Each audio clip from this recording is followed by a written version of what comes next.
I mean, you just got to stop buying every single thing that you want.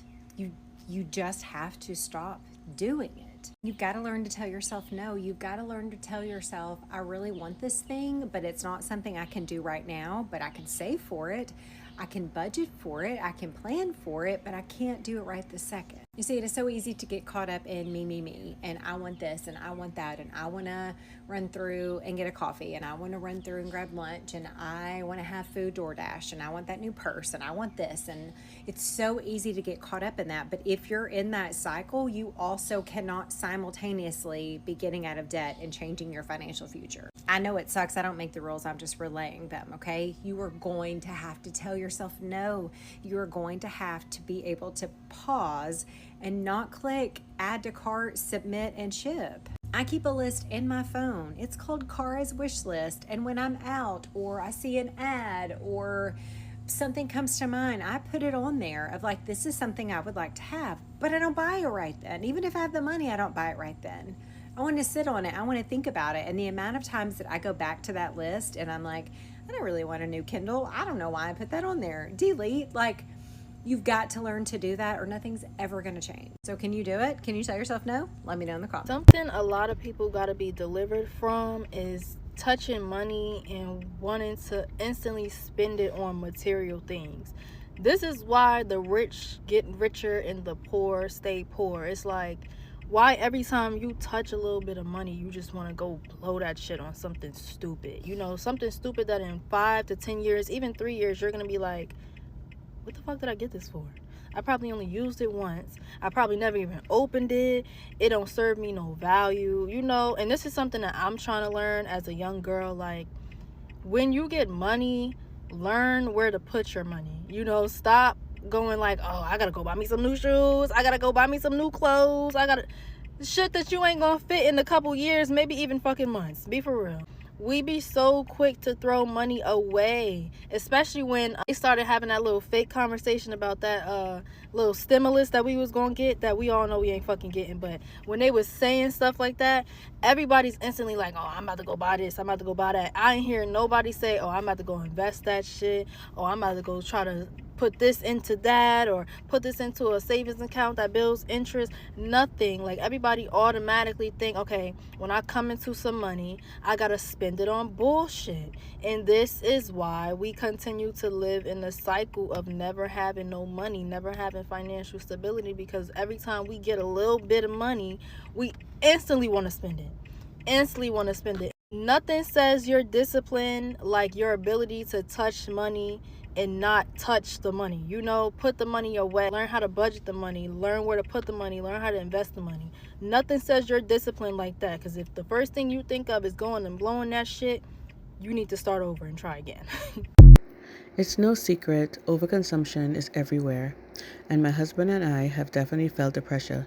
Like so many of you, we're saving, cutting back, and doing our best. And yeah, it feels heavy sometimes, but here's the thing, we're in this together. So let's get back into the videos. Shit I stopped buying to save money and reduce my waste. I stopped buying fabric softener. Fabric softener can actually ruin your clothes and washing machine over time. It is honestly just filled with unnecessary chemicals and fragrances. So instead I use distilled white vinegar, which does an awesome job at naturally removing odors and softening your clothes. I stopped buying dryer sheets, which can be bad for you, your dryer, and the environment, and instead use wool dryer balls, which are reusable for hundreds of loads. Plus they improve drying time, which saves you money on energy, and they naturally soften clothes without the chemicals. But when I can, I prefer to air dry my clothes. I stopped buying rinse aid for your dishwasher and instead use distilled white vinegar. It's more affordable and my glasses come out spotless. Some people say that long-term use can damage your dishwasher. However, I've been doing this for like 10 years and haven't had any issues. But if that worries you, then you can do it sparingly, or add a cup of white vinegar to the top of your dish rack and run a load as normal, and follow along for part 5. Who you are, bills is too high in today's economy for people to be sitting here trying to think everything needs to be luxury. I was with AT&T for years, switched from AT&T and went to Verizon. I was paying almost $400 a month with Verizon. Baby, I cut all that shit off. All of it. I switched over to Metro PCS for 4 lines. I paid $90. 4 lines. Why was I only for 3 lines paying almost $400? And that's not even including my watches. I paid all this off and went ahead and went to Metro and got all my shit back on. I'm saving myself so much money by just switching services. I called my freaking cable company and told them, hey, listen, we need to cut this down. We need to cut this down. There's no reason for me to be paying $200 a month just for some damn internet. I now pay $100. $100 for still the highest gig. I'm going to keep doing that. It's too much going on. Gas prices is high. I don't care how much money you make. We got to start looking at our expenses in the long run, because if I can cut costs on just those 2 things and save myself about $300 a month, I'm going to do it. I'm going to do it because I don't have money to be thrown away for the same quality of service. No, fuck all that. I make an average salary and I'm in over $100,000 worth of debt. Here are 5 things that I stopped buying immediately. Number 1, trendy/random home decor. TJ Maxx, Marshalls, Home Goods. Me and Home Goods, we broke up. We've been broke up. Matter of fact, that's an abusive relationship at that point. Okay, you were on my list. All right, it's over. It's been over. And it needed to be over like 3 years ago. Number 2, eating out. But wait, hear me out. Not just eating out multiple times a week, but eating out multiple times that same day. Like, why did you go to McDonald's for breakfast and then you were out there at Chick-fil-A for dinner? Like, girl, be so for real, like, bad. Number 3, random Amazon purchases. And I don't mean like random, like, oh yeah, I need a new keyboard. I work from home. I need a new mouse. My old one died. I mean, no, those are essentials. Okay. I'm talking random, like, yes, I most definitely do need that little mini handheld vacuum for my desk to get up all the crumbs from my Pop-Tarts. Girl, no, you don't. No, you don't. Number 4, accessories. And really, I mean jewelry. I'm one of those people that now it is either real or nothing at all. If it is not real gold, if it is not like real silver, if it is not real in one way, shape, or form, I can't buy it. It's just like, it's a waste of my money. It's a waste of my money. And number 5, pricey gifts. I am someone who does enjoy gift giving, knowing that I got someone something that they really enjoy, that I know that they would love, that they would like that brings me joy in a sense, but it does not bring my wallet joy at all times.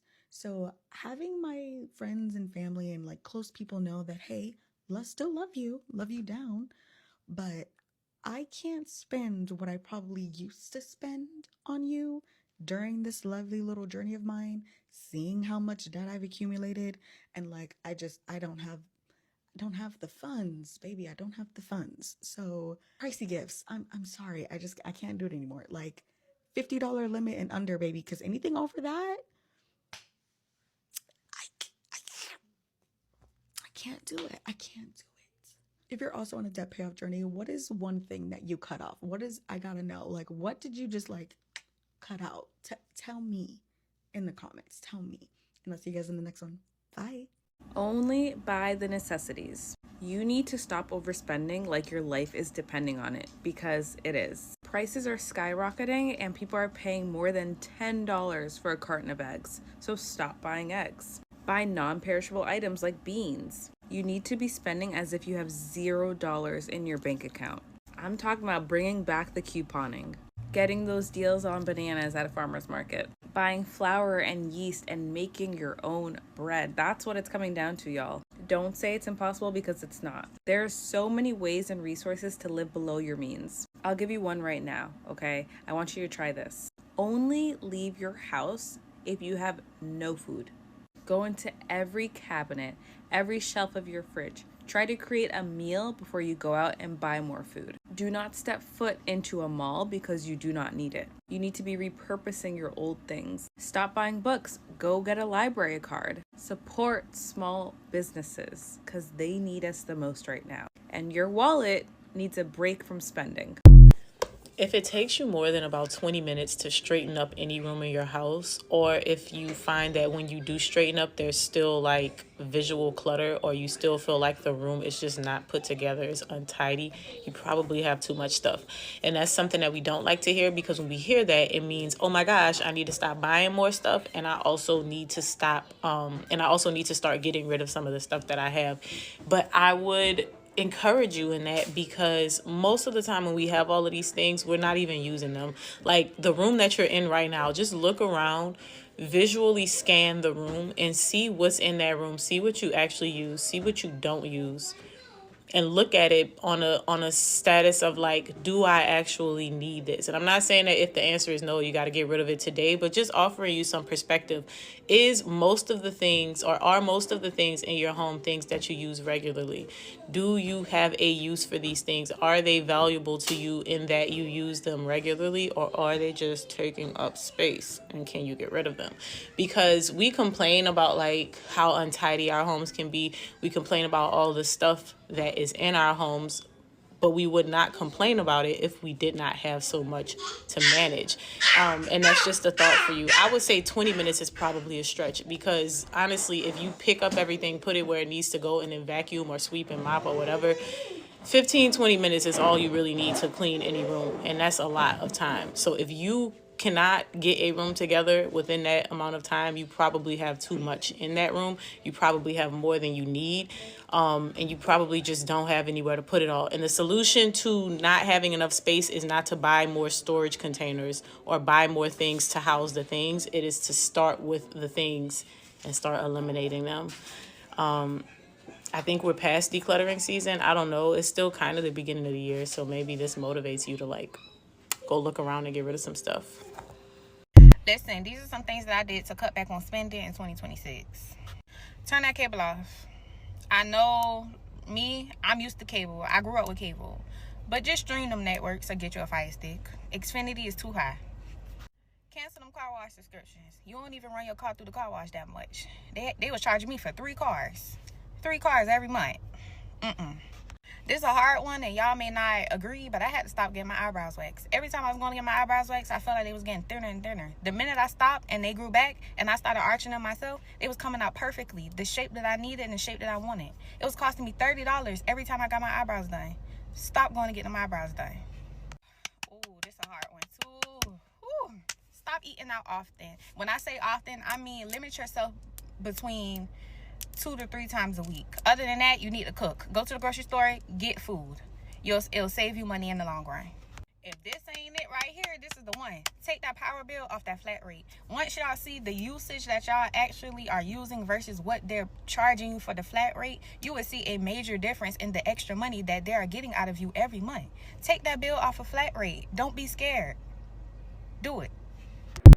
I hope this gave you a little hope like it did for me. We're all figuring this out together. Don't forget to subscribe, hit that like, share this with a friend, and comment below. I really do read them. See you in the next one. Take care.